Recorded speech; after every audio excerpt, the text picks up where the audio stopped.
Wall Street priced peace, inflation and rate cuts. It went towards 0 for 3, day 2 of the ceasefire and day 1 of the 4.2% hangover.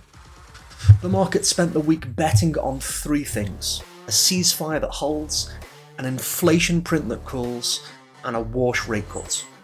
On Thursday they checked the scoreboard, peace got bombed, prices hit a 3-year high, and the rate cuts quietly left the building.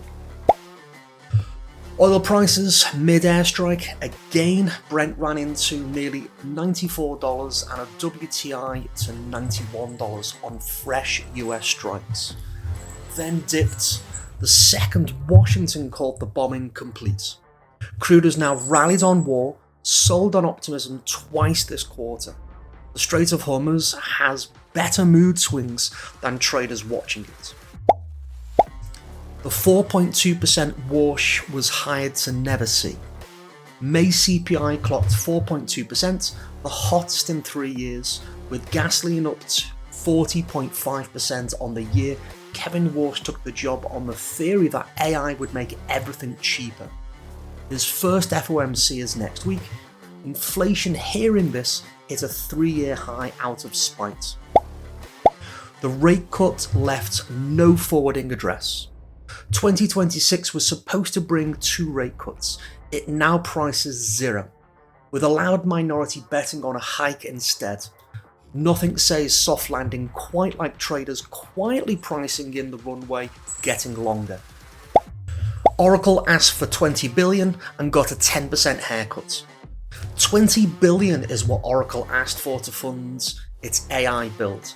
The tape docked the stock 10% for the cheek of asking.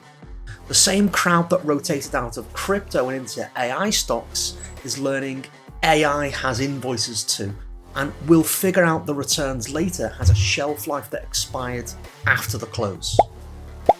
The chip trade split into 2 tapes that hate each other. Supermicro fell 12% on Wednesday, while KLA rose 6.7% and Applied Materials added 5.5%. The sector that wiped $1 trillion earlier this month cannot decide if this is a crash or a clearance sale. It's somehow both. Bitcoin completed a 2-year round trip to nowhere. Bitcoin traded near 62,200, back at its prices first posted in 2024, after touring $80,000 in May. A full leg of the institutional bull case unwound in a fortnight. The receipts came back and the gains did not. ETF set a record, sadly, for leaving. 4.3 billion bled out of spot Bitcoin's funds across a record 13-day exit. 3.3 billion from BlackRock's IBIT alone. ETH funds went one better with 17 straight days of outflows. And when the smart money builds a record, you'd prefer it not to be for the exits. Never sell, sold. Since 2020, Strategy bought Bitcoin and never sold. This week it sold and called it tax planning, which is true and also the quiet funeral of a slogan. The thesis holding up an entire treasury company trade just learnt that the door swings both ways. Fear hit 8, and that's technically a number. The crypto fear and greed index slumped to 8, its lowest since April, after 1.8 billion in forced liquidations in a single June session. Extreme fear usually precedes a bounce. It also precedes more extreme fear.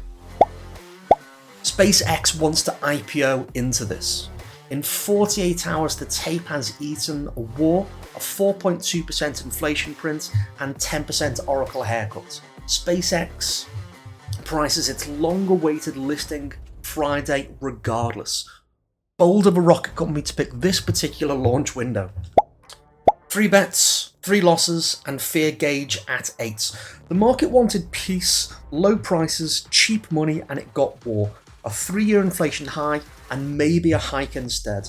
And none of this is priced for a happy ending, and yet somewhere a dip buy is already loading up for round 3. This is not optimism, it's just muscle memory.